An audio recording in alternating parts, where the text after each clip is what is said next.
Bonjour, je m'appelle François Vontron, je suis l'un des cofondateurs et le CEO de Mila. Mila, c'est le rassemblement du monde de la musique et de la santé, où on vient en aide aux familles qui ont des enfants avec des troubles spécifiques d'apprentissage, comme la dyslexie par exemple.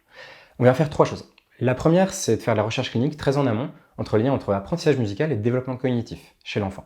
Ça nous permet de faire des dispositifs médicaux numériques, des applications de rééducation, qui sont utilisés à deux endroits du parcours de soins. Très tôt en amont, là où les familles ont besoin d'avoir accès à des orthophonistes, à des professionnels de santé. Ce sont des listes d'attente qui vont de 6 à 18 mois et on vient intervenir tôt. Le deuxième endroit, c'est en augmentant les fréquences de rééducation.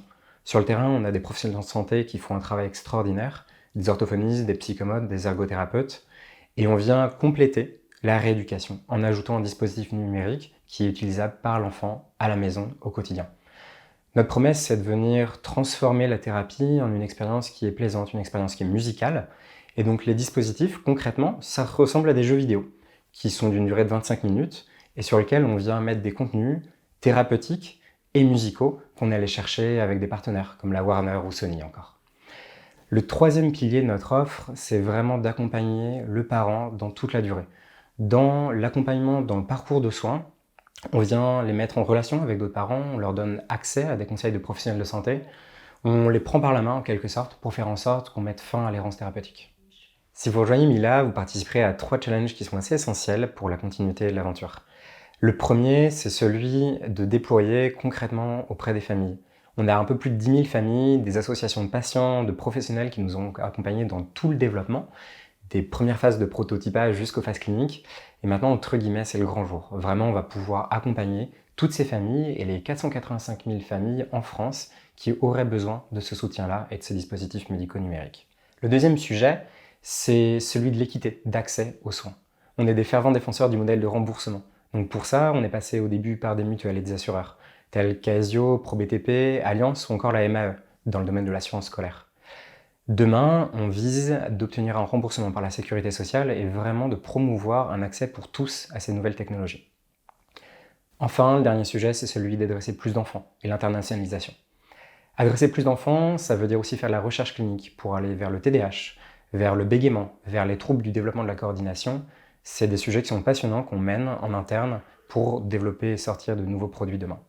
Le sujet de l'internationalisation, c'est un sujet qui est au cœur de Mila depuis le début. Le projet est né aux États-Unis à la base, entre la France et les États-Unis, et on y garde un pied notamment sur le plan scientifique.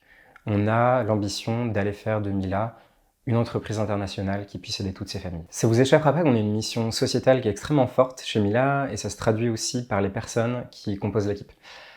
Avant tout, on cherche des gens qui sont passionnés. Passionnés par cet impact sociétal, passionnés par l'aventure, passionnés par le lien avec les familles.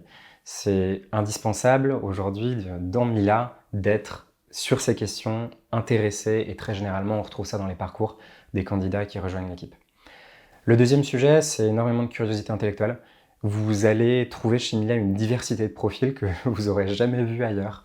Ça peut aller du scientifique, du clinique, jusqu'au game design, en passant par du réglementaire, des partenariats avec les assurances, du market access avec le remboursement. Cette diversité de profils, ça oblige, entre guillemets, à une certaine humilité et d'être prêt à apprendre dans plein de domaines. Et c'est un petit peu, entre guillemets, plein de touche à tout, de gens qui sont prêts à apprendre que nous cherchons. Enfin, le dernier point, et c'est aussi le corollaire de l'humilité, c'est des gens qui sont honnêtes. On a une valeur de transparence dans l'équipe. On cherche, on a besoin de ça, d'honnêteté tant en interne qu'en externe. On fait une promesse qui est magnifique aux familles et on se doit de ne pas les décevoir. Donc c'est valable en interne comme en externe d'être honnête avec ce qu'on est capable de délivrer, ce qu'on n'est pas capable de délivrer et de faire du mieux pour accompagner les familles jusqu'au bout.